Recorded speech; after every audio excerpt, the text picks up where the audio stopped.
নমস্কার দর্শক বন্ধুরা, অ্যাস্ট্রো ইনসাইটে আপনাদের সকলকে আমি স্বাগত জানাই। আশা করি আপনারা প্রত্যেকে ভালো আছেন, সুস্থ আছেন, আনন্দে আছেন। আমাদের জ্যোতিষশাস্ত্রের অন্যতম গুরুত্বপূর্ণ একটি গ্রহ বৃহস্পতি, যাকে আমরা দেবগুরু বলে থাকি, তিনি 11ই মার্চ প্রোগ্রেসিভ বা মার্গী হতে চলেছেন বা ডাইরেক্ট হতে চলেছেন, আমরা প্রত্যেকেই জানি।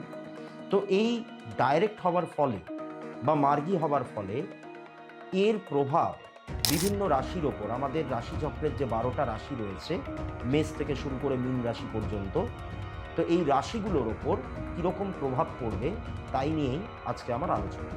আমি শুরু করব মেষ রাশি দিয়ে। মেষ রাশির ক্ষেত্রে দেখা যাচ্ছে বৃহস্পতি তৃতীয়ভাবে মার্গী হচ্ছেন। বৃহস্পতি মার্গী হচ্ছেন মিথুন রাশিতে। এবার মিথুন রাশি হলো মেষ রাশির সাপেক্ষে তৃতীয় ভাব বা থার্ড হাউস। এর ফলে কি হবে, মেষ রাশির আত্মীয় স্বজনের সঙ্গে কিন্তু সম্পর্কটা একটু ভালোর দিকে যাবে। ভাই বা বোনের সাথে, ছোট ভাই বা বোনের সঙ্গে এর আগে যদি সম্পর্ক খারাপ হয়ে গিয়ে থাকে, তাহলে এখন সেই সম্পর্কটা ভালোর দিকে যাবে, আরও বেটার হবে, সম্পর্কের মাধুর্যতা আরও বাড়বে। চাকরি বাকরির ক্ষেত্রে আপনাদের ইন্টারভিউয়ের যোগ আসবে, বা বিভিন্ন রকমের যোগাযোগ আপনাদের আসতে থাকবে। যেই ব্লকেজগুলো ছিল সেইগুলো কাটবে। আপনারা যদি আইনি জটিলতায় এর মধ্যে জড়িয়ে পড়ে থাকেন, তাহলে সেখান থেকেও আপনারা মুক্তি লাভ করবেন। বিবাহিত জীবনে আপনাদের পার্টনারের সঙ্গে সম্পর্ক ভালোর দিকে যাবে এবং অর্থের আগমনও কিন্তু আপনাদের বাড়বে। এবার আমি আসব বৃষ রাশির প্রসঙ্গে। বৃষ রাশির ক্ষেত্রে বৃহস্পতি মার্গী হওয়ার ফলে যেটা হবে, অর্থ সঞ্চয়ের প্রতি আপনাদের একটা মনোযোগ তৈরি হবে, একটা নজর থাকবে। আপনাদেরকে শরীর স্বাস্থ্য নিয়ে অত্যন্ত রকমের যত্নবান কিন্তু হতে হবে। আপনাদের কর্মে উদ্যম কিন্তু প্রচণ্ড রকম বাড়বে। আপনারা অনেক বেশি এনার্জেটিক ফিল করবেন আপনাদের কর্মক্ষেত্রে। যেরকম কাজের সাথেই যুক্ত থাকুন না কেন, সেটা চাকরি হতে পারে, ব্যবসা হতে পারে, স্বাধীন পেশা বা সেলফ এমপ্লয়মেন্ট হতে পারে, যে কোনো কাজের সাথেই আপনারা যুক্ত থাকুন না কেন, সেই কাজে কিন্তু আপনাদের একটা উদ্যম, একটা এনার্জি, এগুলো কিন্তু অনেক বেশি বাড়বে। তবে আপনারা কিন্তু কর্মক্ষেত্রে যে কোনো পদক্ষেপ নেওয়ার আগে একটু ভাবনা চিন্তা করে, একটু বুদ্ধিমত্তার সাথে নেবেন, তাহলে কিন্তু এটা ইন দ্য লং রান আপনাদের জন্য ভালো। এবারে আমি আসবো মিথুন রাশির। মিথুন রাশির ক্ষেত্রে দেখা যাচ্ছে বৃহস্পতি মার্গী হওয়ার ফলে তাদের ব্যক্তিত্বের মধ্যে কিন্তু একটা পরিবর্তন আসবে, একটা গাম্ভীর্য প্রকাশ পাবে। আপনাদের সন্তান লাভের যদি কোনো বাধা থেকে থাকে বা যদি কোনো ব্লকেজ থেকে থাকে, তাহলে সেটাও কিন্তু এখন কাটবে। বিবাহে যদি আপনাদের বিলম্ব হয়ে থাকে, এতদিন পর্যন্ত যোগাযোগ আসছে না, সম্বন্ধ আসছে না, ইত্যাদি ইত্যাদি নানান রকমের বাধা বিপত্তির সম্মুখীন হচ্ছিলেন, সেই ব্যাপারটাও কিন্তু ধীরে ধীরে আপনাদের এই বৃহস্পতি মার্গী হওয়ার ফলে কাটতে থাকবে। এবার আমি আসব কর্কট রাশির প্রসঙ্গে। কর্কট রাশির মানুষেরা যারা কোনো লোনের জন্য অ্যাপ্লাই করেছিলেন, এতদিন হয়তো সেই লোনটা স্যাংশন হচ্ছিল না বা পাচ্ছিলেন না হাতে, তারা কিন্তু এবার এই লোনটা পেয়ে যেতে পারেন। আপনারা যারা পড়াশোনার সঙ্গে যুক্ত, তাদের জন্য সময়টা আগামী 6টা মাস ভালোই থাকবে। যারা ধরুন আপনাদের একটুখানি শরীর স্বাস্থ্য নিয়ে যারা একটু সচেতন, তাদেরকে আরও বেশি সচেতনতা অবলম্বন করতে হবে, কারণ এই টাইমটা বৃহস্পতি প্রোগ্রেসিভ হওয়ার ফলে একটু রোগ ভোগের একটা সম্ভাবনা কিন্তু আপনাদের ক্ষেত্রে থেকে যাচ্ছে। তাই এই দিকটা একটু আপনাদের সচেতন হওয়া দরকার। তবে বড়সড় কোনো ব্যয় হওয়া থেকে কিন্তু একটু সাবধান। আগে থেকেই একটু টাকা কড়ি জমিয়ে রাখবেন। হঠাৎ করে কিন্তু বড়সড় কোনো ব্যয় হওয়ার মতো একটা পরিস্থিতি তৈরি হয়ে যেতে পারে। এবার আমি আসবো সিংহ রাশির প্রসঙ্গে। সিংহ রাশির মানুষেরা যারা প্রেমজ সম্পর্কে জড়িয়েছিলেন এতদিন ধরে, তাদের সেই সম্পর্কের মাধুর্যতা আরও বেশি বাড়বে বৃহস্পতি মার্গী হওয়ার ফলে, এবং সেই সম্পর্কগুলো কিন্তু বিয়ের দিকে, মানে একদম অন্তিম পরিণতির দিকেও কিন্তু যেতে পারে।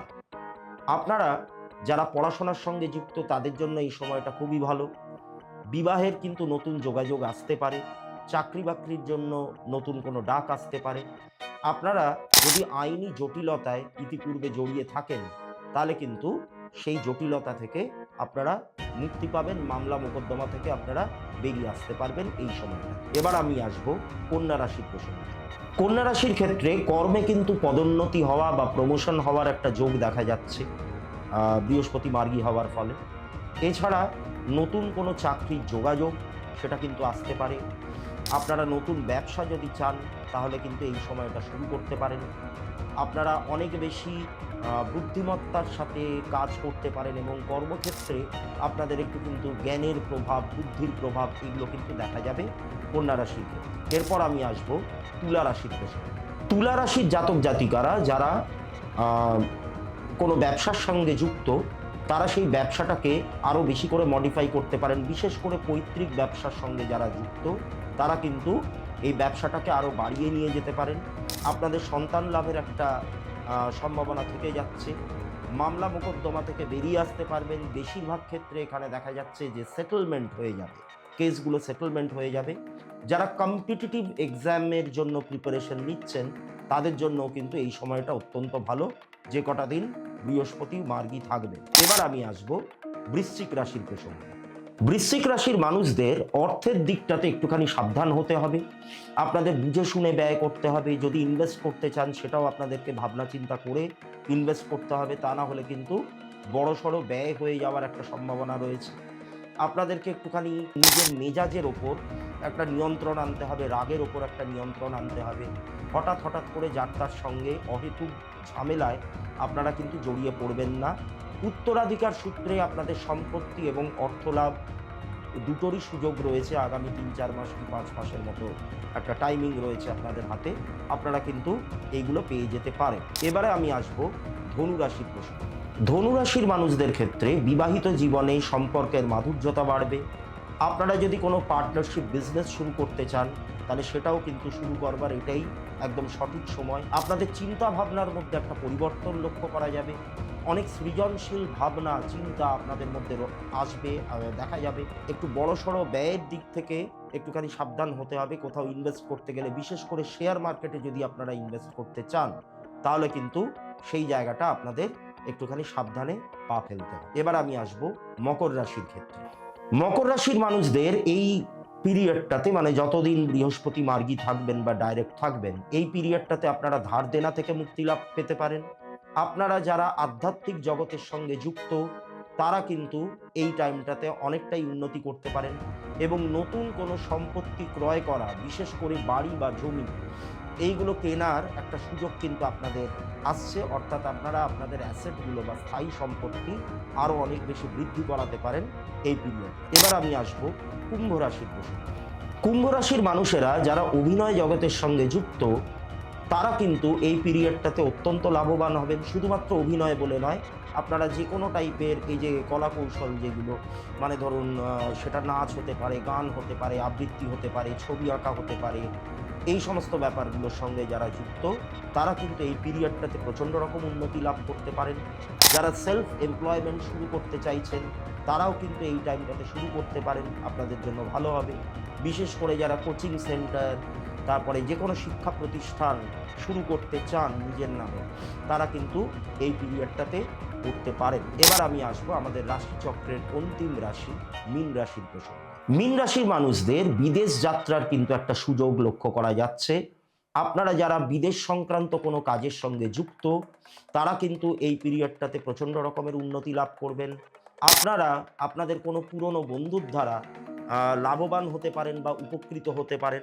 তবে মীন রাশির মানুষদের ক্ষেত্রে পিতার শরীর স্বাস্থ্য বা বাবার শরীর স্বাস্থ্য নিয়ে কিন্তু একটু উদ্বিগ্নতা লক্ষ্য করা যেতে পারে প্রথম 2 কি 3টে মাস। তাহলে এই ছিল বৃহস্পতি মার্গী হবার ফলে প্রত্যেকটা রাশির ক্ষেত্রে কি কি হতে চলেছে বা তাদের ওপর কি প্রভাব পড়তে চলেছে, তাই নিয়ে বিস্তারিত আলোচনা। আপনাদের যদি আলোচনাটি ভালো লেগে থাকে, তাহলে অবশ্যই আমার ভিডিওটিকে লাইক করবেন, আমার চ্যানেলটিকে সাবস্ক্রাইব করবেন বা আমার পেজটিকে ফলো করবেন এবং কমেন্টে জানাবেন আপনাদের কেমন লাগলো। আবারও দেখা হচ্ছে আগামী বৃহস্পতিবার নতুন কোনো একটি বিষয় নিয়ে। আপনারা প্রত্যেকে ভালো থাকবেন, সুস্থ থাকবেন। নমস্কার।